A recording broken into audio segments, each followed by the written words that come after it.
Do you ever open a larger closet and immediately want to run away?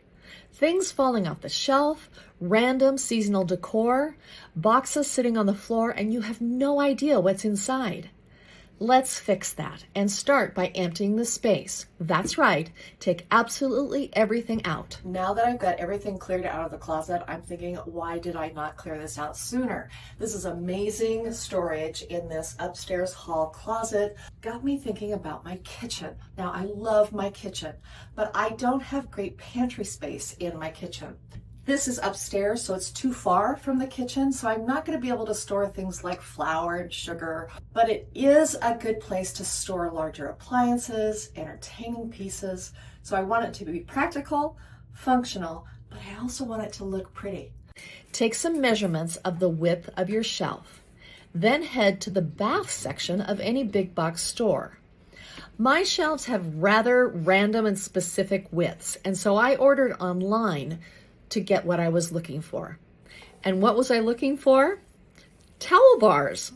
I ordered and bought 3 shorter towel bars in a gold finish and 3 wider towel bars that were easily assembled by screwing the pieces together. Keep track of the hardware. You won't need the screw anchors, but you will need all of the other hardware.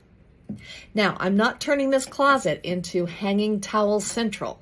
Instead, I'm taking the towel bars that you would normally hang on the wall with the bar facing directly out, and instead, I'm attaching the towel bars to the edge of some of the shelves facing upward.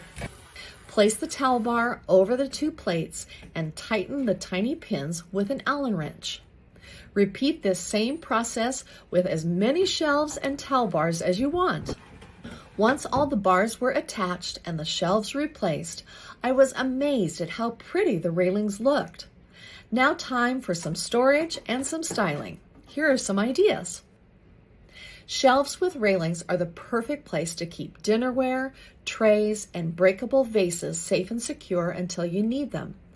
Slide a tray onto a shelf behind the railing and keep stemware accessible and safe. Cake stands are beautiful, but we don't usually display them all the time. But you can display them beautifully in your new closet butler's pantry. Now when I walk into this closet, I know that everything is organized and will not come toppling off the shelf. And the gold shelf railings have turned my hall closet into a fun version of a butler's pantry. I hope this inspired you to clean out a closet, buy some pretty towel bars, and create your own charming butler's pantry. I grabbed this towel rod for the best kitchen hack. I used a stud finder to locate the studs. I wanted to drill at least one end of the towel rack into the studs. I put one end of the towel rack on, placed the level on top, and marked where the other side of the towel rack needed to be so that the rod would be level. For this side, I used drywall anchors to ensure a strong hold. Then I grabbed some black shower curtain rings, placed them on the towel rack, and hung my favorite cutting boards and frying pan. Now I have modern kitchen decor that was so quick and easy. I hope this inspired you to create your kitchen hanging rod. Here are 5 amazing hacks that will make your kitchen a million times more efficient and organized. Are you tired of those overcrowded cabinets? What has all your herbs and spices up there just hard to get to? I've got a solution for you. Grab you 2 cake pans from Dollar Tree and a bag of marbles, and let's throw some colored ones in. Take one of those other cake pans, put it on top, and look at it spin. It's perfect for organizing all of your seasons and spices, salts and peppers. Easy to get to, and it fits right inside your cabinet with ease. How about underneath the kitchen sink? There is nothing worse than trying to get a bag to reline the trash can. What a mess.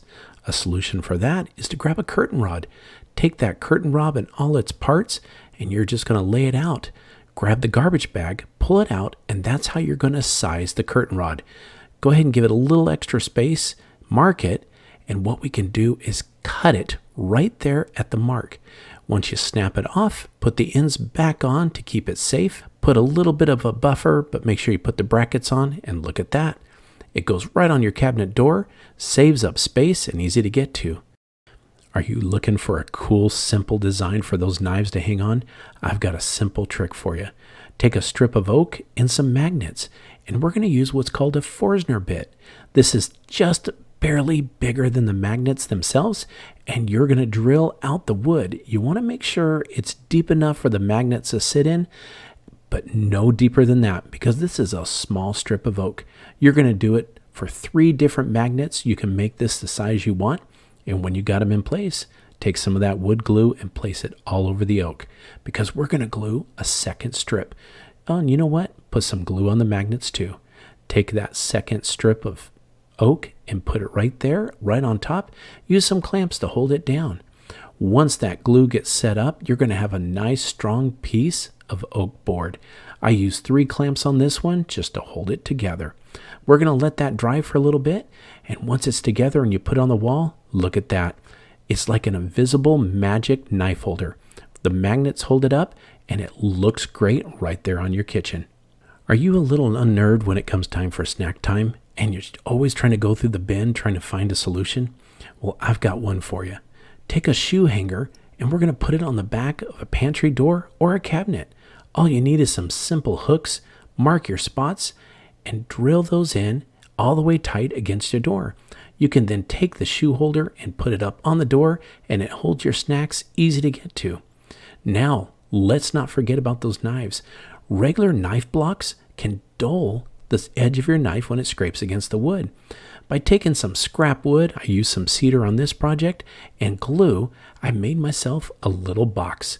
This box is great because all I needed was some glue and a few brad nails to hold it together until the glue set up. Once I get my box the perfect size, I got to put the bottom on. Again, we're going to take some of that glue, spread it all the way around, cut you a bottom piece that's going to fit just right, and lay it on top.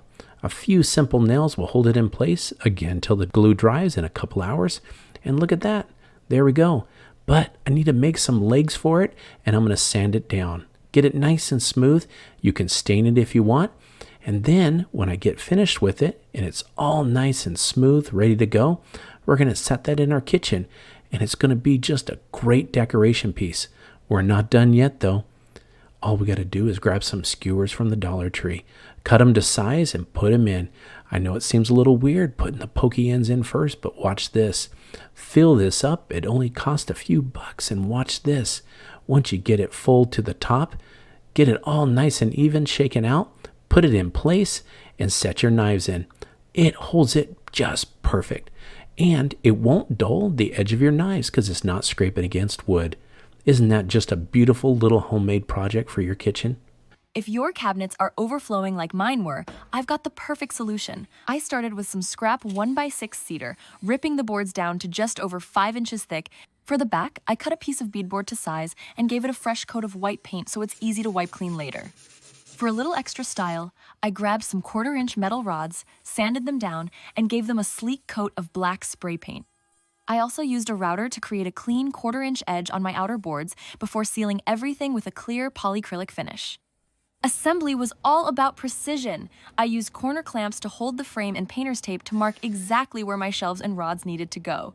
I pre-drilled my holes, used plenty of wood glue, and secured the shelves with 1-inch screws. To make it extra sturdy, I added 1x2 support boards at the top and middle. After stapling on the backing, it was time to mount it. I used a stud finder to make sure it was secured directly into the wall studs. Remember, safety first. I moved my pantry staples into clear jars, and now everything is organized, easy to see, and looks beautiful.